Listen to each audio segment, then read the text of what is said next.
I'm here at LuxCon with artist Emile Parks. Thank you for speaking with me. No problem at all. And it picks it up pretty well, so you don't have to lean in or anything. So I'd like to start by asking, is there an artwork here you're most proud of, and why? The artwork I'm most proud of is the Victory and Sorrow painting of the barbarian, or Viking if you will. It took me a little while to paint it because I was doing it only part-time while I was actually carrying on my commercial day work, and as I was still learning the technique.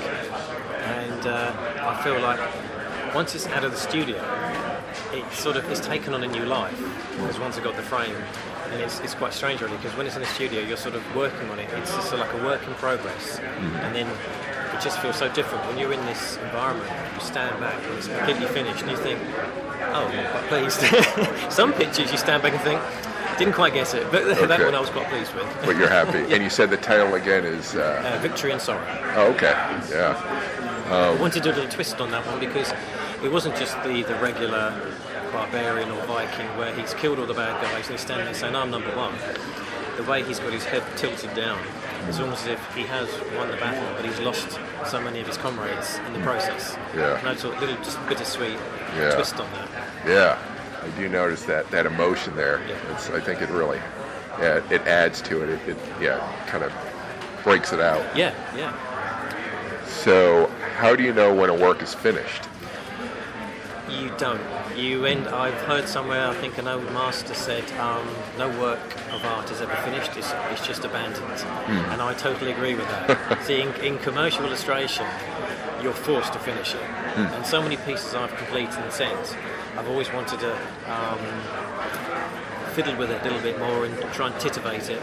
And sometimes it's good to have a strict deadline, because it forces you to not fuss too much, and just get to the point, the essence of the piece, and get it done. Now, when you're working on your self-promoted stuff, your personal work, now sometimes you can have too much time, and you can overfuss. Yeah. So it's the delicate balance, really, of trying to hit that sweet spot, so you don't overwork a piece, but you want to make sure that it's still to a very high level. I mean, this piece, for instance, it didn't take me very long at all, but I actually was aiming to do something quite loose, quite impasto-y, and have a little bit more movement within the blending. So I actually purposefully left some of the brush strokes as is.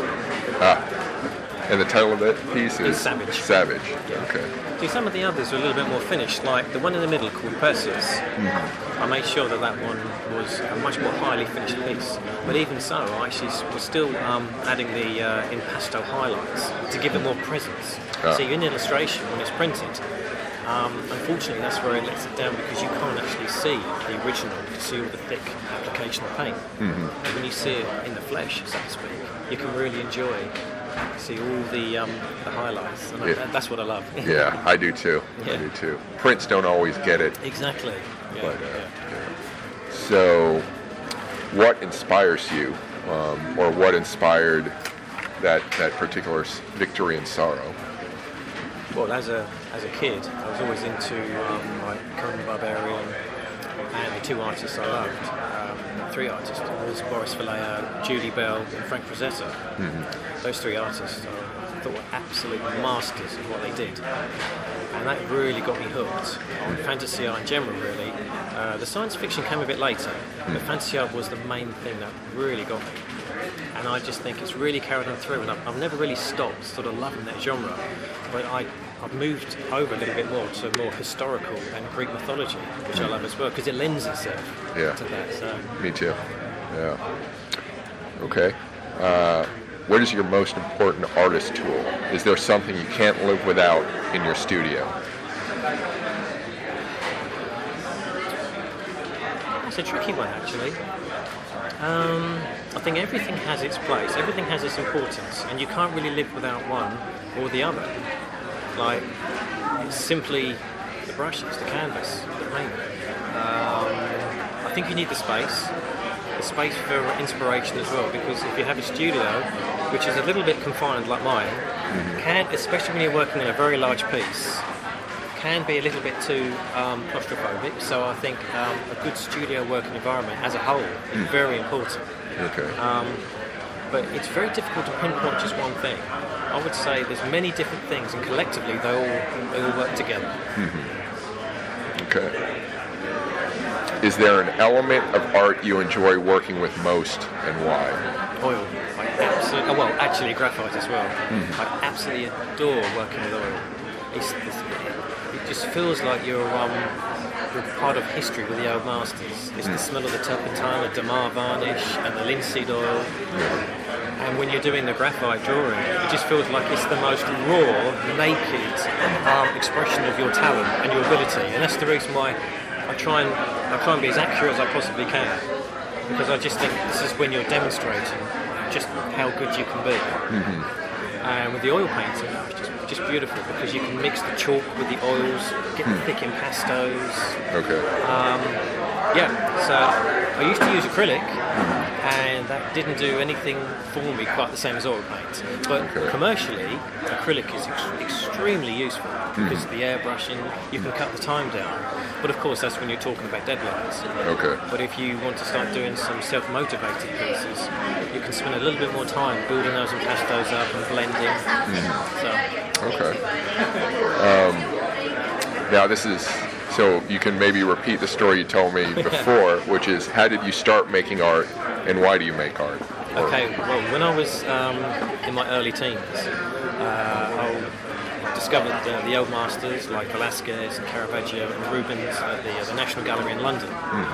And I was hooked on that, but around about the same time I discovered the art of Boris Vallejo, Julie Bell and Frank Rossetto, and then I was completely hooked. There was a connection between all of them. They all used oil paints. Some of them had a fantasy theme, like Greek mythology with the old masters. Right. And I decided this is what I was going to do. So I was practicing with oils and pencils for many years. And then it got to the time when computers would have been sort of probably in the mid-90s when they really took a foothold and they started to change the industry. And I was just about to turn professional and I made that agonising decision, should I stick with oil paints and pencils or should I change and embrace computers? And at the time, I really felt like, looking at the business as a whole, I felt like if I'm going to make a living out of this, I think I should really try this new medium. And it was quite seductive as well, because I was just initially looking at what you could do, what you could produce. It was amazing, really, at the time. And it did turn my head away from oil painting and pencil drawing, I will say.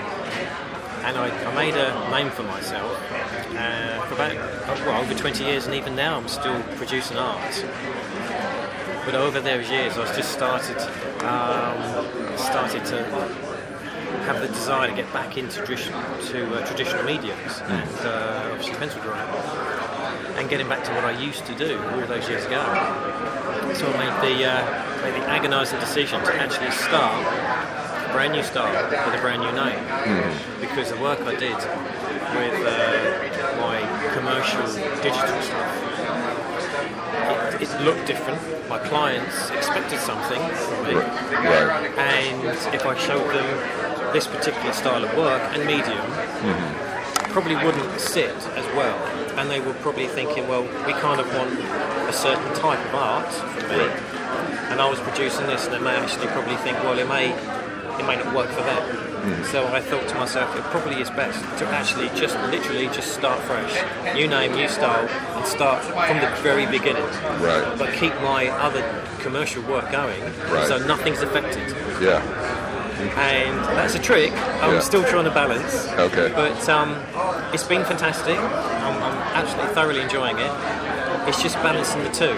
And it's quite exciting to actually go under a different name, and actually it feels quite liberating as well, because you can produce all this stuff and it's not really to do with any particular briefs or deadlines or what anyone has expectations of what you should or should not be doing. This is purely what I love doing. I mean, it does fall into quite a commercial market anyway, but this is something that's close to my heart, and I just think it's quite nice to have those two. Yeah. It was a bit scary though, I will say that, thinking I'm going to have to start something new, but so far it's been great. It's been good. Yeah. Okay. All right. What role does the artist have in society? That's a good one. I was talking to someone about that, and the big question is, what use does art have? Now, I mean, going back to the probably this hundreds of years ago, say, in Europe, I mean, it was used in some ways as propaganda, and it was also used as an educational tool, like in the churches in Italy and all through Europe. It was a way of actually, literally, like illustrating scenes from the Bible. Right. Because so many people didn't have any education, they couldn't read or write, but they could understand. Everybody can understand a painting with a strong narrative, Right. Realistic figures, and obviously the church was commissioning. So you could actually understand exactly what was going on, what they were trying to teach people through art. Now, obviously, it was used as propaganda as well, and there's, it's like everything has its uses, and people use it as well. But I still think that it's very important. Now, today it's different because of the movies and everything. It's probably taken a back seat. But I still think it's very important. And you see works of art. A very good point. Now, this was obviously some years ago, but there was a French artist called Theodore Géricault, and he was commenting on the French government about the Medusa. It's the ship that went to, I think it was the Ivory Coast. I can't quite exactly remember the place they were going to. It's been handed over from the British to the French. Okay. And they had this catastrophe that hit the sandbar, I think it's called. Right. It gets really shallow. They couldn't break free. Right. They built this raft. It's quite a big story in Europe at the time. Okay. I think it was it was early 1800s. Okay. And all these people on this raft, and people died. They went mad, and it was the fault of basically the government, incompetent captains. This artist saw this in the newspaper, and he was so moved by it, he had to paint a picture of it. Okay. This incredible picture. To me, that is important, and that's the reason why art is important as well. Because he was actually delivering his comment on the catastrophe. Yeah. And it wasn't just the spoken word, it wasn't just reading an article about it. Yeah. It was this piece of art. Now, he was criticising it, so obviously he had a strong political opinion. Right. But from that point of view, I think art is fantastic. And it's purely pleasurable. Just if you like a subject matter. I mean, obviously, if you like to see a girl, for instance, and with not much on, that purely has its uses as well. But over the years, it's taken a backseat because films have taken over. That's the number one medium, really, compared to art. But I still think it's very important. Do you think the visual medium of art, without sound or anything, do you think it adds to a message, or do you think it's a more powerful way to deliver a message of some kind? Well, because it doesn't speak to you literally. Right. Well, it's not so prescriptive, I guess, because it is telling you something. But that's a good question. It's really down to you to interpret how you want, and everyone can look at a picture and they can interpret it many different ways. So in some ways that's more fascinating. Right. Now with the spoken word, obviously like the movie, they are literally telling you step by step what this is all about. Right. So there's no room for imagination or misinterpretation. Right. So I suppose there's that to compare it to. Okay. So what movies, and you alluded, or you discussed some of this already, but what movies, books, or other artwork in science fiction or fantasy have inspired you? Well, when I was young, it was Robert E. Howard, and he did Conan the Barbarian, and he did a number of other books. That was the main thing that really got me as well. Obviously, loving the art, I wanted to investigate more about the artist and what they were actually illustrating. And then from that, I started to read the novels. But further on, I started to read more about the artists themselves that I liked. And that was fascinating as well. Okay. Such as Boris and Julie and Frank Rosetta, and obviously going back hundreds of years to Velasquez and Caravaggio, who lived a very colourful life. Right. It was quite fascinating. Yeah. And that's been an inspiration. It's funny because over the 20 years I've been illustrating, I didn't have an awful lot of time to read something for myself, except like articles or something like short stories, because I was reading the books I was illustrating. Right. So I didn't really want any cross-fertilisation. Like if I was reading something, right, and then I was reading another book, yeah, I may have had a seed of an idea from one book, crept in, and before I knew it, I was thinking, this is mixing now. Interesting. So you had to be careful. Yeah. So I find it interesting that you say the artwork brought you to the literature. Yes, it did. That's, yeah. I have to admit, I wasn't a big reader when I was younger. Everything was visual. Everything I saw and what basically attracted me to anything was just all visual. Now, I know other artists, I'm sure they would say, well, I read this book and I read that book, but no, I was the other way around. It was the art that brought me to the books, yeah. Interesting. Okay. Is there an art piece you'd like to create that you haven't done so yet, and what is it?